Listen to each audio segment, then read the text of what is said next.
on that win, let's hear from Pastry and FlyQuest carry the bot lane.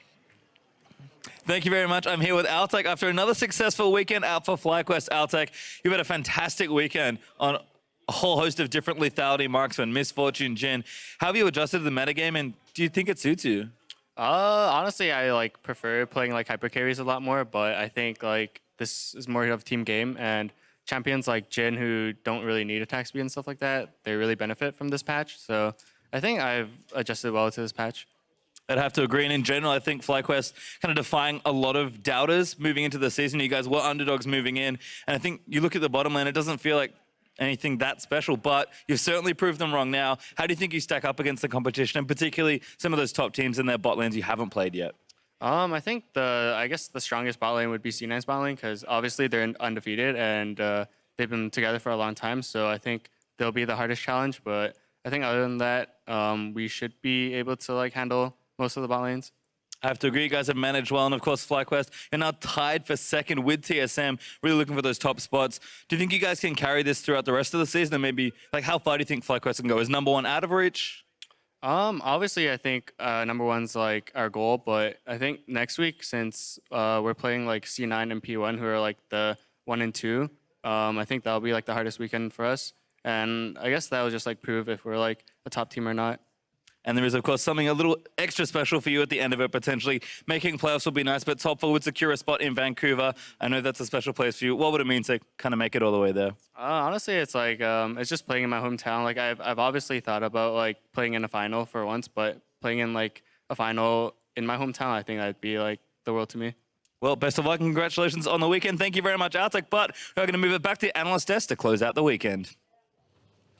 Thank you very much, Pastry Time. FlyQuest here, 5-1 to close out week 3, remaining in that second place slot right up there with TSM. That's got to feel good and dominant game here. I mean, there's only so much to analyze when 2 kills go over to a Z that early, 4 kills rather, go over to a Z that early in the game. I mean, you may as well just play the clips because there's not a ton to say. This happened in both games too, with the super early double kill going over to a carry on C9. All right, well, let's take a look at the early kills handed over to High on this Z, a champion that he is very familiar with from his old days in the LCS. Right, I mean, Dardoch is kind of the catalyst for Immortals, and whenever he doesn't get off the ground, they look like they struggle a lot. And here's a play where Dardoch goes over the wall, tries to make something happen, but isn't happy just with the flash, greeds out, unable to finish High off. Great roam from Lemonation. Great roam by Lemonation, double buffs on High now, and then Balls as well, responding to the pressure mid. I mean, FlyQuest as a unit always seems to collapse to exactly to support High. Yeah, Balls was helping a lot at the end of that play. He was making there. sure he could Moral support. You got it, guys. So that's 2 kills right there, super early on in the game. Then 10:30, so just barely past that 10-minute mark, we have a 3-for-1 that goes in favor of FlyQuest. High picking up another 2 kills in this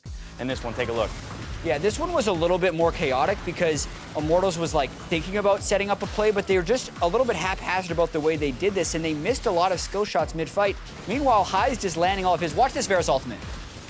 I had to check if Flame was on the opponent team because that's where it seemed to be. Yeah, he almost got the Rumble. Yeah, I mean, High did flash out of it because he was just completely in tune with this early game and just got incredibly fed. Yeah, I mean, there's really not too much to say. You have a snowballing out of control Zed. We saw him continue to make plays, solo plays, roam plays down bottom. He was all over the map after that. And we've seen High, for years now on Zed, taking over games, happens once again. Right. High is going to receive player of the game. I don't think that's going to come as a surprise to anyone. Now, another top performer on the team has been Moon, this entire split. And in this game as well, had a very solid scoreline. Deathless for him. High actually highest deaths on the team, but that's okay when you're carrying. Well, yeah, exactly. When you're carrying as hard as you are. But Moon is a player that I want to talk about. The Evelyn coming in, he's the only person playing this in the NA LCS right now. This time he actually went for a different build, more of that tanky. Not sure if it was the best idea. Yeah. Maybe they were just looking for a bit more of a front line for the Zed, but I mean, it's hard to know exactly why you would do that because generally it's the Eve goes in, gets a massive shield from her ultimate, does a ton of damage, you can't focus her, and then the Shen ult comes in when they want to start focusing her, and it's just you deliver this taunting, bot basically in Balls. And when you build tankier, you're just harder to kill, but you didn't chunk them all out for the Jhin ult to snipe them out easier or the Zed to start cleaning up kills. So in that sense, you question a little bit, but because they're so far ahead, you can basically build any sort of productive item and probably still win. And what I like about it is that they're trusting their legacy champion pools, because a lot of these players, especially High, we've said have it's like 3.5 years ago he was playing Zed. It's been his best champion. Right. It's kind of in the meta. You can argue that you can play it, and Lemonation and ThinkCard are doing a really good job in the draft, putting them in situations with which these champions can succeed, which is making it hard to prepare for them. Obviously, it's results-based. If these weren't working, we'd be like, they should just learn the meta picks. That's very true. But I do like it when this stuff works out. You want to get in here? Well, just real quick on the draft. I mean, I believe they flexed the Jace mid after seeing the Zed pick when Zed used to be a counter pick to Jace, and like the only person who made that look reasonable That was like not Pawn. a good So, flex. yeah, I didn't like that. Jace. But the Zed was blind picked, essentially. Yeah. Yep. No, I mean, Zed was blind pick following the Morgana, and then And the they Rumble flexed the comes in Jace and they into flex it. Yeah, that's what I'm Jace. saying. Oh, Is yeah. like I don't know why you would do that and just not pick something that you would prefer to play into Zed. I don't know why you'd want to play Jason to Zed. Yeah. It's a good question. We'll have to ask the Immortals players when we have an opportunity. But I want to kind of zoom out now real quick and just talk about FlyQuest moving forward. We talked about it after the C9 victory today. They will be playing each other next week. So we have a meeting between FlyQuest at 5-1 and C9 at 6-0. But there's some familiarity between these teams, which could make that matchup super interesting. Let's rehash that. Yeah, the storylines are absolutely insane for this because to many people, High is C9. Lemonation's notebook is a C9 notebook, not a FlyQuest notebook. So the history itself is there. And it's also a massive point for FlyQuest to prove themselves. Right. Because they have yet to play C9, TSM, and Phoenix One, arguably the other 3 top teams in the league. So they really have a lot of proving to do next week. I mean, from a narrative perspective, absolutely. Also from a gameplay perspective, where, you know, C9 has some of the most standard, in a sense, drafts where they seem to always come out ahead, but they're playing exactly what they want to play. FlyQuest, on the other hand, absolutely crazy. No idea what these guys are going to do. Only ones doing what they're doing in the league, and you're going to have a total clash of styles in that sense. It'll be very interesting to see how Reaper comes up against this FlyQuest draft because we have, as you mentioned, looked at a lot of C9 drafts and said, oh, yeah, they're coming out with edges in every single one. Well, against FlyQuest, I don't know how you even begin to attack them in the draft. Let's go ahead and take a look at the players who stood out here in week 3. Impact is going to walk away with the most accolades, 3 for the week. That's quite a lot, actually. Now, with Moon, Hanzo, Ryu, and Svenskeren each netting 2 player of the games themselves. Of course, let's see how those performances affect the overall standings. Moon's strong week pushes him to first in total player of the game awards with Impact, Ryu, Svenskeren, and High hot on his tail. Did you think I would ever utter those words? Moon is leading player of the game. The tale of 2 splits for him. Right. Last split to this split, a total transformation. Flabbergasted would be a word. Good word. That's a great word for it. I can't follow up with a better word, so I'm not going to say anything. Where's your thesaurus? Well, but then You get let's my talk a phone. little bit too about how we've even heard from the players themselves. The Lemonation spoke about it that that Moon has been a great solo queue player. He's always been a very solid individual player, but it's this roster. It's having a strong leader like High who's able to put him in a place of comfortability where he can make stabs at big plays.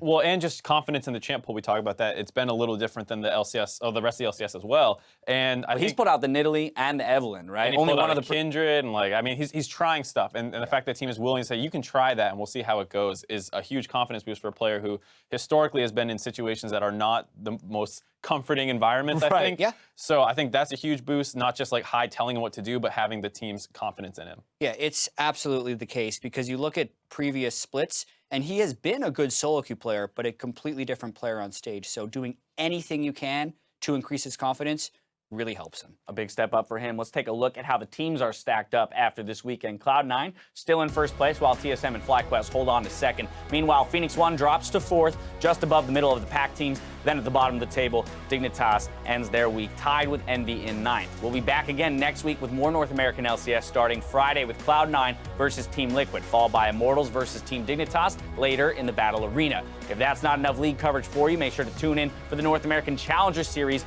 on Wednesday. But these 2 matchups here, Cloud9 versus Team Liquid, obviously gonna be the story of David and Goliath. We got Cloud9, a Team Liquid that has really been struggling to put together solid victories. Right, but what's crazy is when you look at the standings, you think TL is doing so bad, and then there they are tied for 5th. And that's true. I mean, I'm not going to say that they're going to beat Cloud9, but if they start picking up a couple more wins along the way, they're not looking in that bad a shape, considering that it seems to be very obvious groups of the top 4 and the rest of the league. Now, we've talked about trap games in the past, Jab, but do you really think that this is much of a trap game, considering that Cloud9 then faces FlyQuest later in that week, and that's definitely a more formidable opponent standings-wise? Yeah, so it definitely is a trap game in the fact that you're very easily able to overlook them Will they be trapped by Team Liquid is another question. Right. I do not think they will. Okay. I think they will roll through them. All right, well, that's what I like to hear. Ladies and gentlemen, it's time for us to head out. So for myself, the casters, and the entire live broadcast crew, thank you for watching, and we'll see you next week. Good night.